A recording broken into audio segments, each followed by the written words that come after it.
जय हिंद दोस्तों, स्वागत है आपका हमारे इस YouTube चैनल में। दोस्तों 13 मार्च के एसएससी सीएचएसएल का सेकेंड शिफ्ट का एग्जाम समाप्त हो चुका है और मैक्सिमम रियल क्वेश्चन भी मिल चुके हैं। तो आज के इस वीडियो में 13 मार्च के सेकेंड शिफ्ट का क्वेश्चन का एनालिसिस कराऊंगा, तो वीडियो को पूरा जरूर देखिएगा और वीडियो पसंद आए दोस्तों तो एक लाइक जरूर कर दीजिएगा। तो चलिए दोस्तों वीडियो को स्टार्ट करते हैं। जो सबसे पहला क्वेश्चन पूछा था कि अंतर्राष्ट्रीय महिला दिवस कब मनाया जाता है, तो इसका राइट आंसर हो जाएगा दोस्तों 8 मार्च को। दोस्तों यहाँ पे मैंने कुछ महत्वपूर्ण दिवस लिए हैं जो कि आपके आने वाले एग्जाम के लिए बहुत ही इंपॉर्टेंट है, तो इसे एक बार जरूर देख लीजिएगा।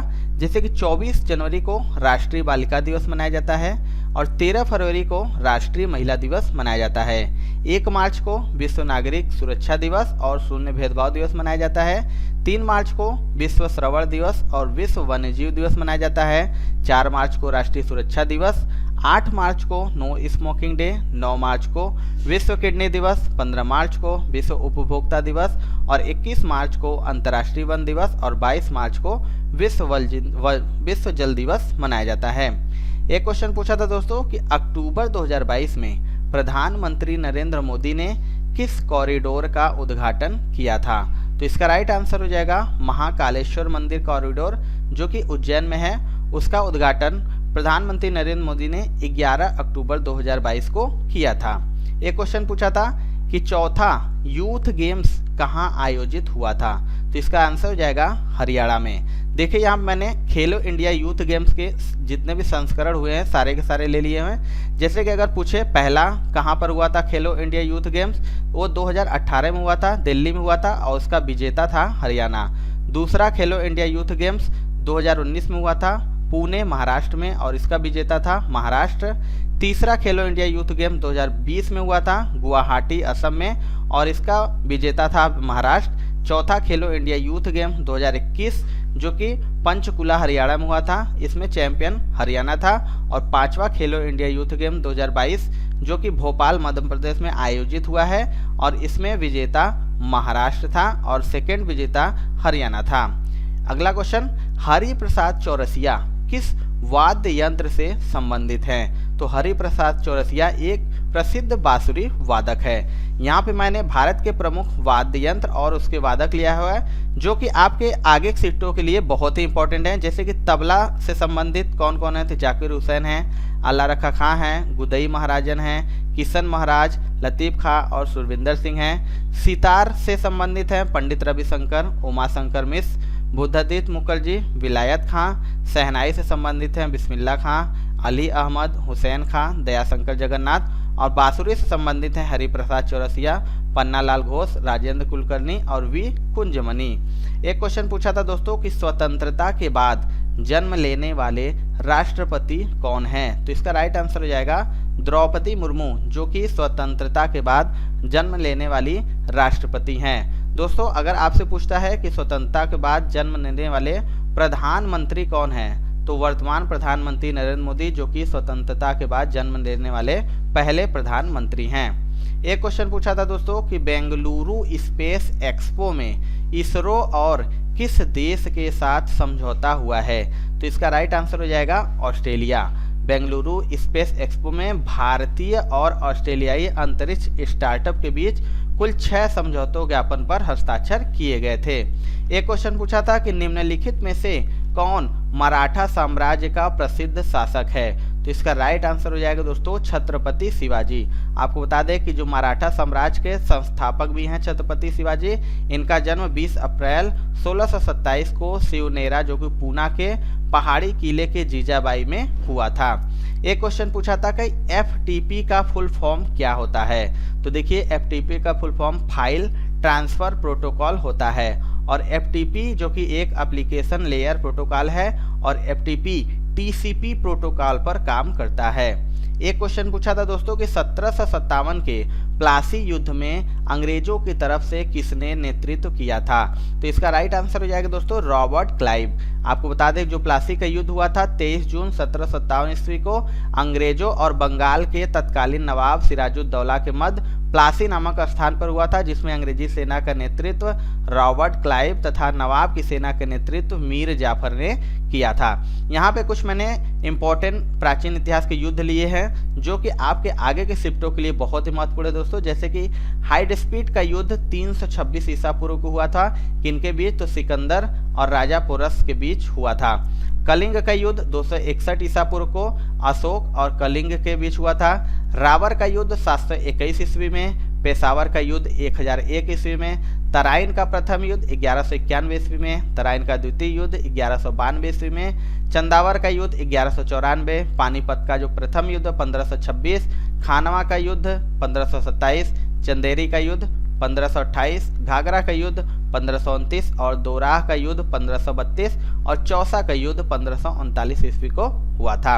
एक क्वेश्चन पूछा था दोस्तों कि जब हवा महीन बालू को उड़ाकर ले जाती है और एक टीला का निर्माण करती है तो उसे क्या कहते हैं? तो उसे बालूका स्तूप या टिब्बा कहते हैं। आपको बताएं जो पवन द्वारा रेत और बालू के निक्षेप से निर्मित टीलों को बालूका स्तूप या टिब्बा कहते हैं। और भौतिक भूगोल में एक टिब्बा एक टीला या पहाड़ी है जिसका निर्माण वायुड़ प्रक्रियाओं द्वारा होता है और इन स्तूपों के आकार में तथा स्वरूप में बहुत विविधता देखने को मिलती है। एक क्वेश्चन पूछा था दोस्तों कि मिनिस्ट्री ऑफ अटमोस्ट हैप्पीनेस पुस्तक के लेखक कौन हैं? तो इसकी लेखक हैं दोस्तों अरुंधति राय।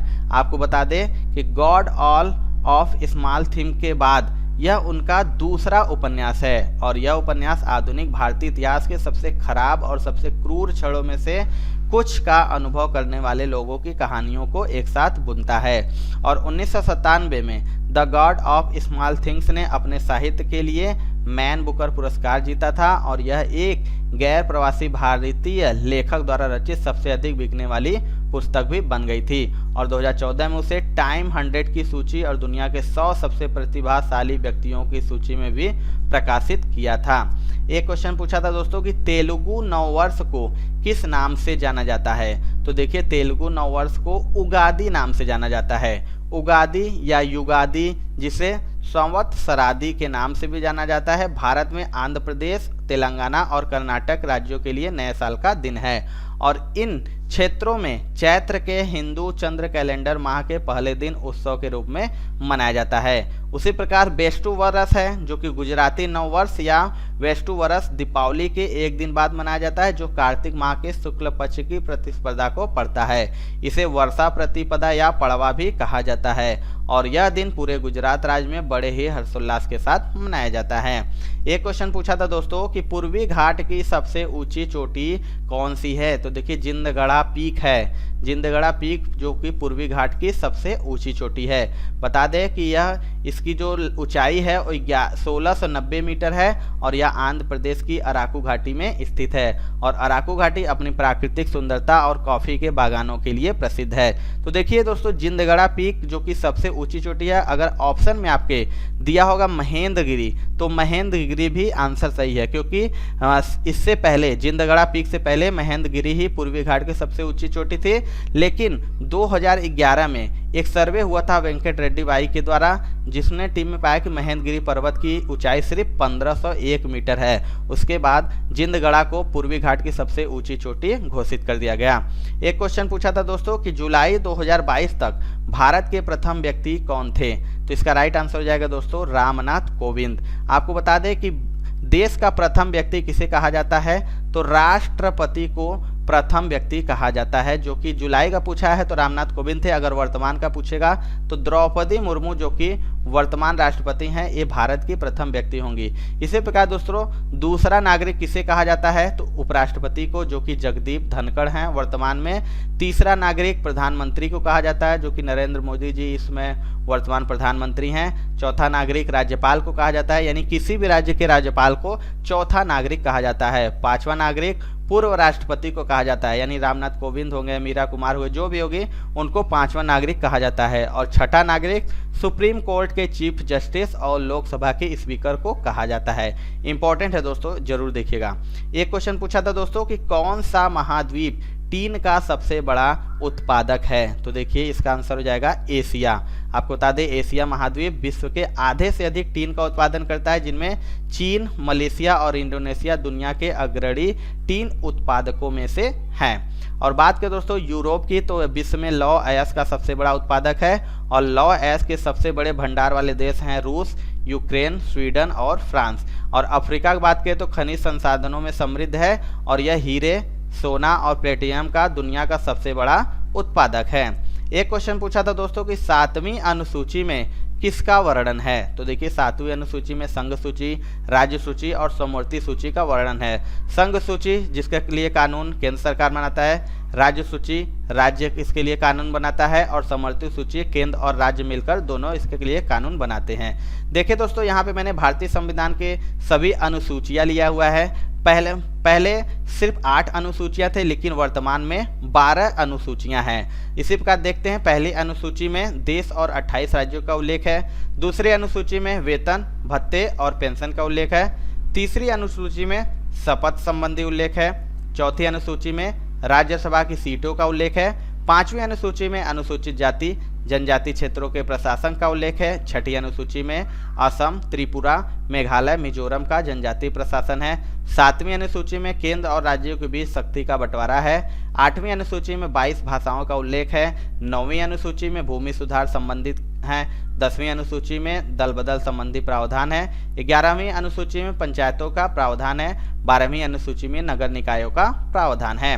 एक क्वेश्चन पूछा था दोस्तों कि ईगल शब्द किससे संबंधित है? तो देखिए ईगल शब्द गोल्फ खेल से संबंधित है। यहाँ पे कुछ इंपॉर्टेंट लिए हैं जो कि आपके आगे के एग्जाम के लिए महत्वपूर्ण है दोस्तों। जैसे फुटबॉल से अगर पूछता है महत्वपूर्ण शब्द तो किक हो गया, goal, head, penalty kick, dribble, move, foul या हैट्रिक। बेसबॉल से बात करें दोस्तों तो इसका शब्द है pitching, home run, base runner, perfect game, throw strike, put out.